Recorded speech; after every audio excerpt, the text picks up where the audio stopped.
I had such a beautiful, fun, magical day today.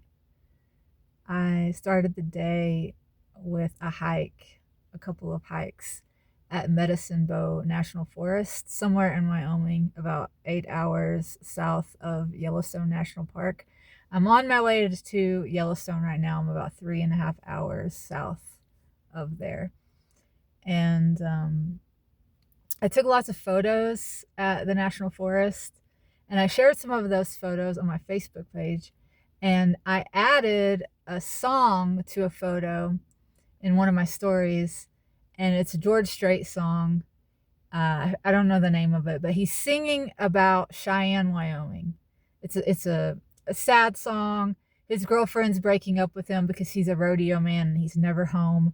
And he's saying, "Oh, I'm so sorry it's coming down to this. There's so much about you I'm gonna miss, but I have to go because maybe I can still make it to Cheyenne." So he's still worried about making it to the rodeo. um, so I got on this George Strait kick, and so I started listening to George Strait's greatest hits as I'm, driving along, looking at the countryside. And my father was a rodeo man, and my father was an asshole. He was such an asshole.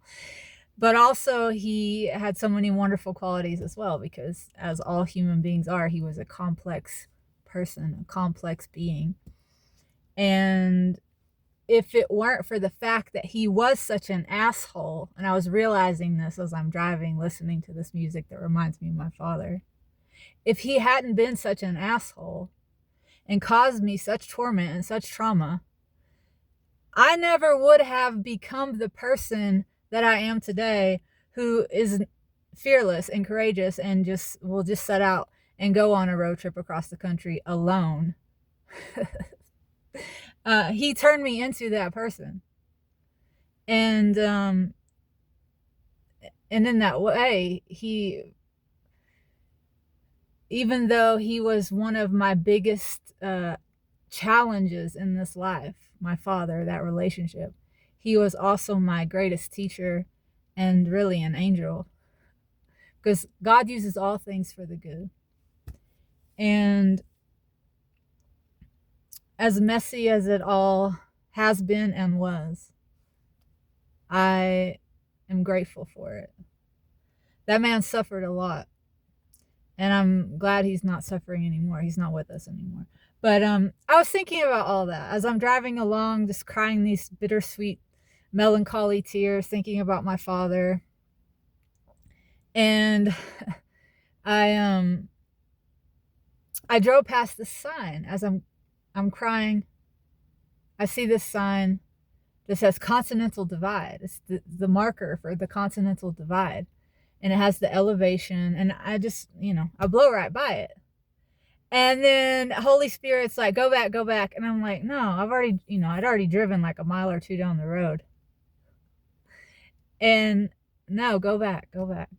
So I turn around, I drive back, I park on the side of the road, I get out, I get my camera, I'm going to take a photo of me with the sign. So I walk right up to the sign, and something catches my eye.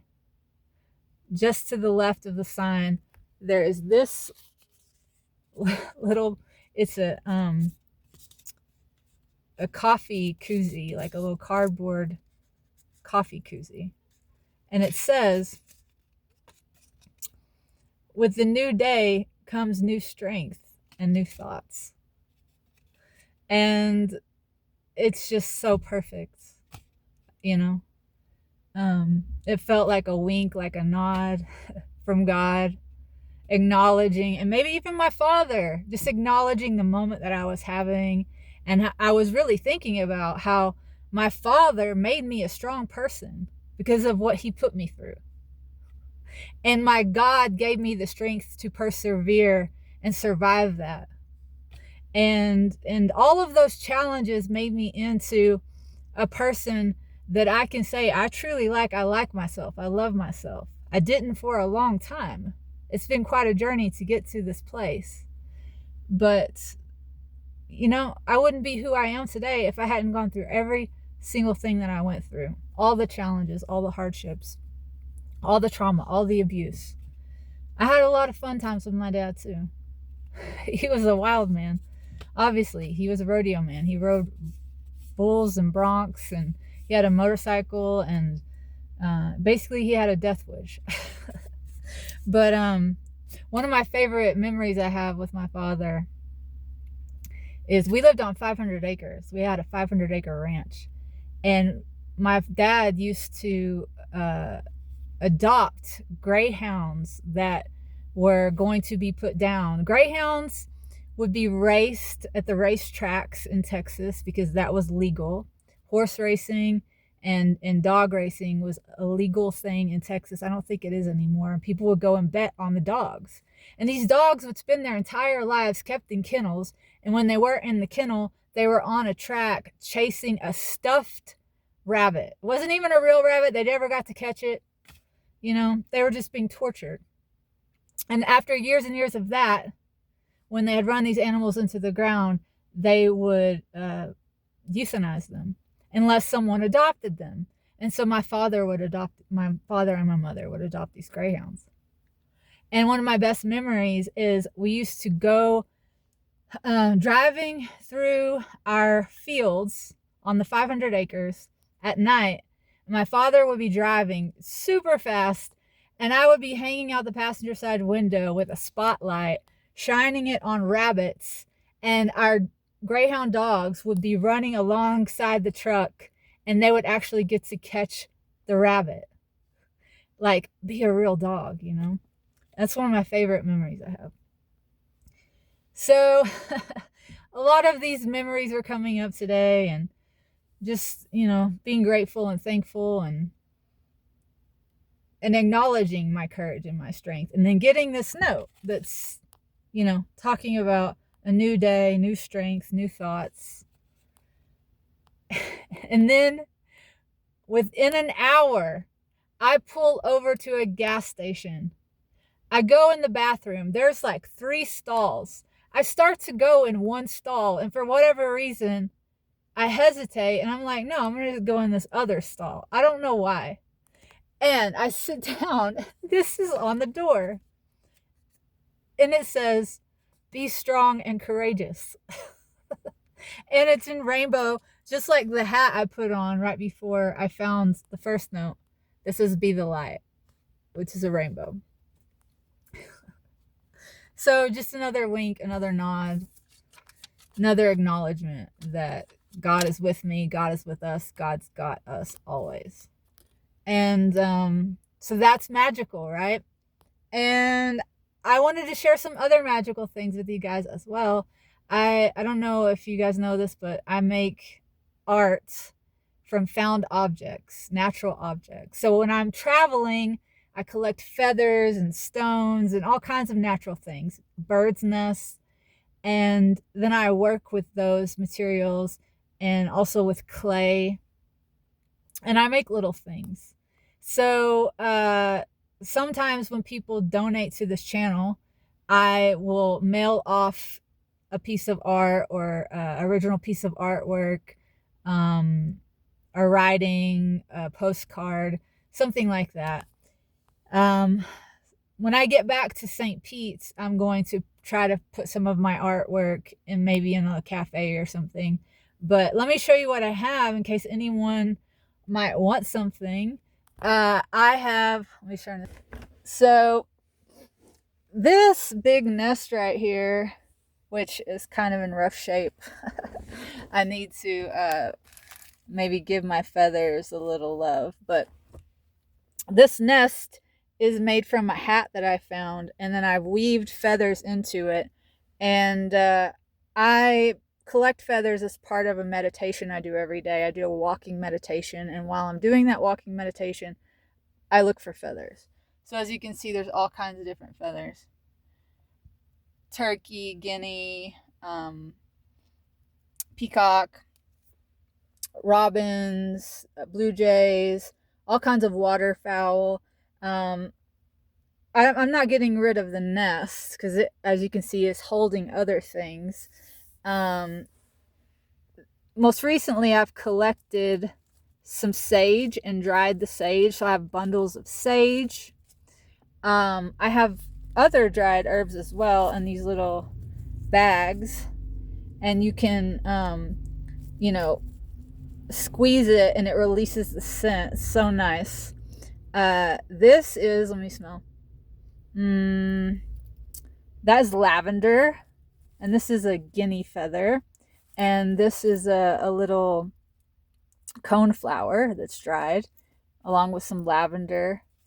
This is a turkey feather, and I believe there's bergamots in here. Sage, lavender, and bergamot. This is a big bag of sage here. It's a big turkey feather. So I have that. I have some cool nests that I found on my meditations. That red feather is, I believe, a cardinal. And these little tiny feathers that are in here, check these out. Those are from a goldfinch. I made a video about the goldfinch that I had an encounter with, and these are from that goldfinch, actually, these tiny little feathers. What else do I have? Oh, this is an example of some of the little trinkets, doodads, tchotchkes I make out of clay. So this is a little bird I made, and it has crystal eyes, and that is a blue jay feather, and I made him a little nest. I have many more of these. And this is a snurd. This is my spirit animal. Snail and a bird and a nerd. Because I move slow and soar high. I have lots of these guys. And I made some little pinch pots with dried flowers. All right, I have lots of these. There's another cool little vessel.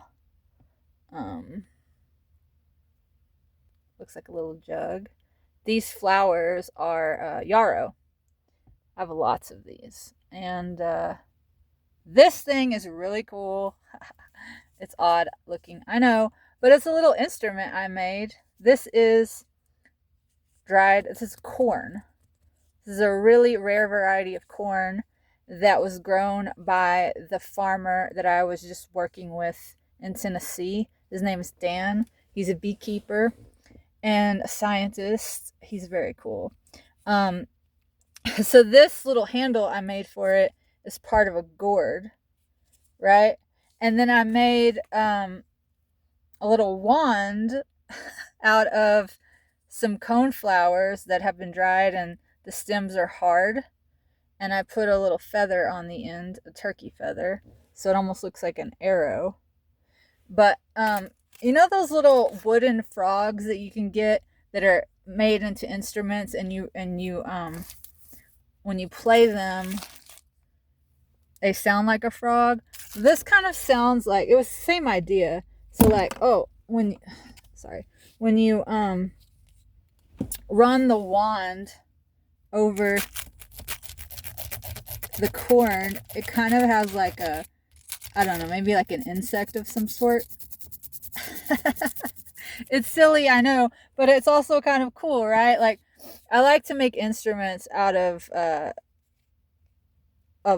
plants and like gourds, and I've also made rattles out of gourds and rattles out of old okra pods. They get really hard and fibrous and dry out, much like a gourd when they get really large. And then the seeds inside, you just shake it and it sounds like a rattle. Okay, this is really weird. No one is getting this ever, because I don't want anyone trying to do any weird black magic voodoo on me. But this is, okay guys, in case anyone is wondering if I'm a total weirdo, yes I am, and this is proof. This thing, what does it look like? It looks like a dog, right? It looks like a little dog. Oh my goodness. This is my hair, guys. This is why I don't have any hair right now. My hair looks very thin. That's because there's not much of it, because I cut this thing that looks like a dog. Isn't this hilarious? This was on the back of my head. This was on the back of my head because I didn't brush my hair for the better part of a year. there was some part of me, the little girl inside of me was rebelling. I just went with it because I do my own thing. I don't have to brush my hair if I don't want to, so I didn't. And then I decided one day, all of a sudden, man, I think I'd like to brush my hair because I had a big dread right here, and it was making it actually really hard to lay down and sleep. So I just reached back and cut. I didn't use a mirror, and so I don't have much hair back here. I've been told that it looks fine, that it looks like an undercut or something. Um, but I think that's hilarious. So I got all kinds of cool things here. Here's another bundle of feathers, really cool feathers and dried herbs and flowers that I have yet to do anything with. Yeah, so herbs and nests and feathers and art and magical notes from our God who has our backs. Stay strong and courageous. New day, new thoughts, new strengths. Yeah, so that's my day. I'm going to, like I said, I'm going to Yellowstone tomorrow. So maybe I'll do a live feed of that and I'll take plenty of photos. After that, I'm going to Mount Shasta in Northern California, which I believe is another 18 hours west after I'm done at Yellowstone. And then I think I will start moseying back towards Florida. After that, I don't know how long I'll stay there. I guess it depends on if I get abducted by aliens or not. And that's a 44-hour drive. So I'm sure I'll be making lots of videos along the way. And but if anybody wants any of this art, let me know. I'm not asking any price in particular. Just if you would like to make a donation to this channel, to this living ministry, I'll be happy to send it out to you. Yeah, be strong, be courageous, be still, and know that you are loved.